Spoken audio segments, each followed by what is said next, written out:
Со вивала музика на Преториус, која ја исполнија сите учесници, заврши хорскиот фестивал Техо. Љубителите на хорското пеење викендов може да уживаат во неговото 22-ро издание. Воедно се одбележи јубилеот 40 години од постоењето на тетовски хорски одзиви. Годинава настапија домашни, но и хорови од Бугарија, Србија и Албанија, кои испеаја и по една македонска песна. Според диригентите учесници со кои поразговаравме, програмата беше разнолика и интересна, за и на топлото време да се задржи вниманието, а аплаузите да бидат долги. Дојдоа хорови, пеа, што таа традиција веќе 40 години се продолжува активно и од година на година се подобрува сето тоа. Искуството се собираат, репертуарот кај хоровите почнува помалку да се модернизира. Јас особено инсистирам на тоа, репертуарот да биде поразнообразен, да има и современи и стари мајстори и така натаму. И така натаму, сума сумаре, тоа е една добра презентација на хорската музика во Македонија. Кога мислам на хорската музика, мислам на хорската култура, кај што спаѓа и пеењето, и композиции, и така натаму, и така натаму.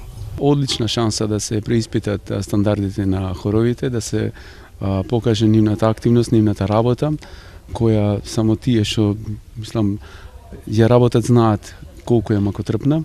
И ова е одлична шанса и промоција на хорската уметност во Македонија. Мора кажам дека вечерва слушнавме интересни хорови со интересни концепции на својот на репертуар, на интерпретација.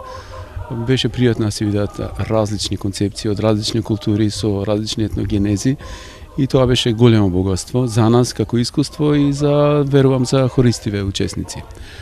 Јас искрено се надевам дека Техо ќе продолжи да работи и дека интензитетот како и репертуарот на хоровите ќе се збогатува и ќе го видиме ќе го гледам во подобри и побогати изданија. Хорската уметност во Македонија е во последно време доста запоставена.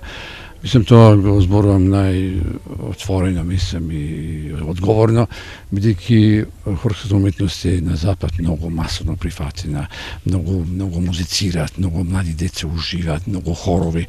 Во Словенија ги има преку 200-300 хорови кои во секое време можат да одат на фестивали и да освојуват награди. За жал во Македонија имаме можеби 5-6 такви хора кои што, мислам, би можеле така, тоа е квалитет, зборувам за мешани хорови. И би требало нешто звоидно да се направи, нешто да сепак и ова хорска уметност во Македонија мора да се појде напред.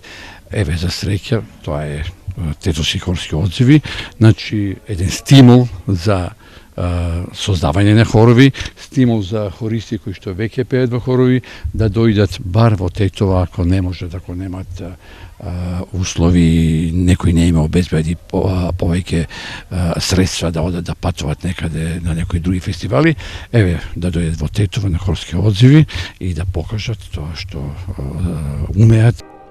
Диригентот Ивица Зорич, кој е директор на фестивалот, подсетува дека Техо е првата манифестација која се одржала пред 40 години во Центарот за култура во Тетово. Благодарение на ентузијастите, вели, фестивалот обстојува со децении. Голема благодарност до моите сограѓани, до моите пријатели кои што возможија и благодарение и на мојот ангажман да оствариме 40 години од првото Техо. Оваа година се одбележува Техо во рамките на одбележување на значаен јубилеј, а тоа е јубилеј од 40 години. Мислам дека бројката не е мала. 40 години до обстојен фестивал во ова време, не време, навистина голема работа и благодарение на хоровите, на ентузијазмот и на несебичната помош што во рамките на своите можности не дава општината Тетово и во минатото и сега, овој фестивал обстојува сите овие години. Се надевам дека ќе успееме во иднина да ја продолжиме оваа традиција, зашто навистина градот тоа го заслужува и го правиме тоа за нас, за нашите сограѓани, за идните генерации. Од догодина во рамки на Техо воведен и фестивал на православна духовна музика. Тетовските хорски одзиви се символ на хорската традиција во градот, а хористите велат дека секогаш кога доаѓаат тука е како да доаѓаат дома.